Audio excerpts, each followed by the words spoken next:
maalin wanaagsan saaxiibayaal waa markaani wararkii warbixinadii ugu xiisaayay xamaasada badnaa ka daawo jirteen hadaan oo kale Israac Media wararka ugu xiisaayay xamaasada badan waxaa kamid ah maxay madaxda maamulka Hirshabelle kaga wada tageen magaalada Jowhar maxaa ka dhalan kara bixitaanka ciidamada Mareykanka ee dalka Suuriya maxay tahay sababta wakiilada beesha caalamka ay kaga baaqdeen doorashada Koonfur Galbeed dawladda federaalka Soomaaliya oo wili ka hadlin doorashada ka dhacday Baydhabo qodobadaas iyo qodobo kale ayaad ku daawo doontaan hadduu ay beedmo doorashaan hufneen ayaa shalay ka dhacday magaalada Baydhabo ee xarunta KMG-da ee maamulka Koonfur Galbeed waxaana doorashadani ku guuleystay musharax dawladda taageersaneed oo horeyba loo sii ogaa in uu ku guuleysan doono dawladda federaalka Soomaaliya ayaa lagu eedeeyay in ay doorashada Koonfur Galbeed faragelin toos ah ku sameysay waxaana doorashada horey uga baaqay in dib loo dhigo gudoomiyaha golaha shacabka iyo xildhibaanada ka soo jeeda Koonfur Galbeed khilaafka hadda ka dhex badboodaya madaxweynaha dawladda Soomaaliya Maxamed Cabdullaahi Farmaajo iyo gudoomiyaha golaha shacabka ayaa waxaa qayb ka ahaa doorashada iyo faragelinta madaxtooyada uu ku heeyay xildhibaanada maamulka Koonfur Galbeed ayaa sidii loo filayay shalay magaalada Baydhabo ku doortay musharax horey loogu soo sheegay ayna taageerayeen dawladda federaalka Soomaaliya mudane Cabdicasiis Lafti Green magaalada Jowhar ee caasimada maamulka Hirshabelle ayaa noqotay magaalo ay ka wada tagaan madaxda maamulka Hirshabelle kan gobol iyo kan degmada Jowhar labadii toddobaad ee la soo dhaafay ma jiraan kulan wasiiro oo ka dhacay magaalada Jowhar sidoo kale ma jiraan dhaqdhaqaaq maamul maadaama afarta mas'uul ay ugu sareysay ay ka tageen magaaladaasi waxaa sidoo kale la dareemayaa inay magaalada aad uga yaraadeen ciidamadii joogi jiray maadaama ilaalada afarta mas'uul ay ugu sareysay ay qayb ka ahaayeen kuwa xaqiijinayay ammaanka magaalada Jowhar doorashadii madaxweynaha cusub ee maamulka Koonfur Galbeed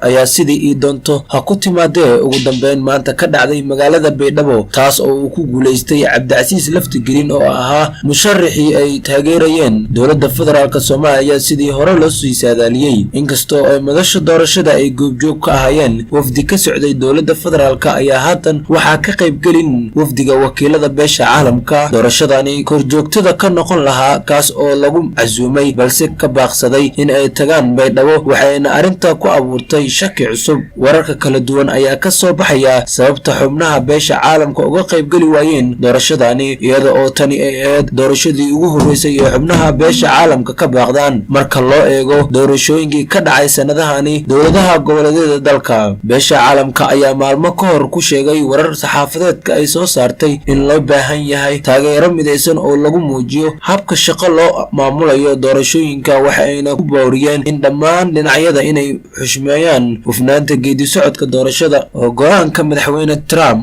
ee ciidanka Mareykanka uu uga saarayo dalka Suuriya ayaa si weyn looga dhaleeceeyay gudaha iyo dibadda dalkaasi gudoomiyaha guddiga senatarada u qaabilsan xiriirka dibadda Bob Kerr ayaa arrintaasi ku tilmaamay mid aad u xun waxa uu sheegay in senatarada xisbiga jamhuuriga ay la fajiceen kana xumaadeen in Mr. Trump uu garabkooda ka baxayo Kurdiyiinta iyo Carabta xulafada la ahayd isaga oo u beerjilaacaya Turkiga iyo madaxweynaha Suuriya Bashar al-Assad